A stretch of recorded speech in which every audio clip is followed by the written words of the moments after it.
तो उससे हमको लगता है कि आएंगे नहीं तो जाएंगे कहाँ। उत्तर प्रदेश में भी जो जयंत चौधरी जी है, जो मतलब इंडिया के साथ आ सकते हैं, वो पटना की मीटिंग में नहीं गए थे। आजकल वो अखिलेश यादव जी के साथ नाराज चल रहे हैं। आप क्या चाह रहे हो कि मैं अपना नया सूट सिलवाऊं? ये बीजेपी और राज बरगयारी उनके कहने से क्या होता है? तो भैया महाराष्ट्र में पार्टी की टूट के बाद यूपी में भी सियासी हलचल की शुरुआत हो गई है, जहां निषाद पार्टी के अध्यक्ष संजय निषाद ने सियासी आग को ये कहते हुए हवा दे दी कि जल्दी ही एक झटका सपा अध्यक्ष अखिलेश यादव को भी लगने वाला है और उनके सहयोगी जयंत चौधरी एनडीए गठबंधन के साथ मिलने वाले हैं। तो दूसरी तरफ इसी बयान को जहां ओम प्रकाश राजभर ने दोहरा दिया, तो वहीं अठावले ने भी यही बात कह डाली। लेकिन इस दावे पर अब खुद रालोद अध्यक्ष जयंत चौधरी ने कैमरे के सामने आकर हवा निकाल दी। जी हां, सोमवार को जयंत चौधरी बागपत पहुंचे, जहां पर उन्होंने किसान भवन का उद्घाटन किया। भाजपा के साथ जाने के सवाल पर जयंत चौधरी ने साफ कह दिया कि क्या आप चाहते हैं कि मैं नया सूट सिलवाऊं। जयंत ने नेताओं के आरोपों पर कहा कि ये सब उनके कहने से क्या ही होगा।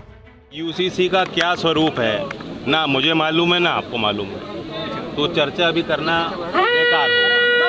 जहाँ तक महिला के सशक्तिकरण का सवाल हो और एक संस्कार पूरे देश में होने का सवाल हो, तो जहाँ अगर महिलाओं का किसी भी मान्यता के तहत अगर अपमान होता है तो वो सही नहीं।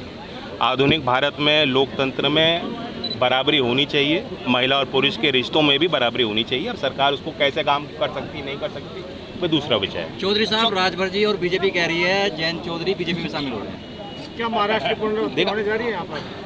क्या महाराष्ट्र वाला दोहराया जाएगा? आप क्या चाह रहे हो कि मैं अपना नया सूट सिलवाऊं?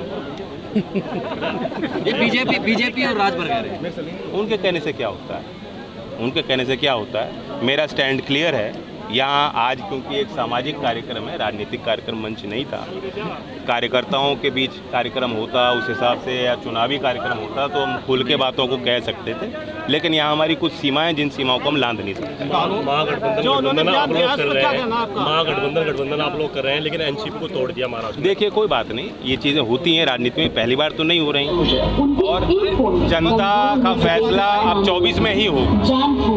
जनता किसी के हाथ में काबिज नहीं है, वो अपना मैंडेट देगी। बिहार में पटना में जो बैठक हुई, अगले दौर की जो बातचीत होंगी, मैं उसमें शामिल हूँ।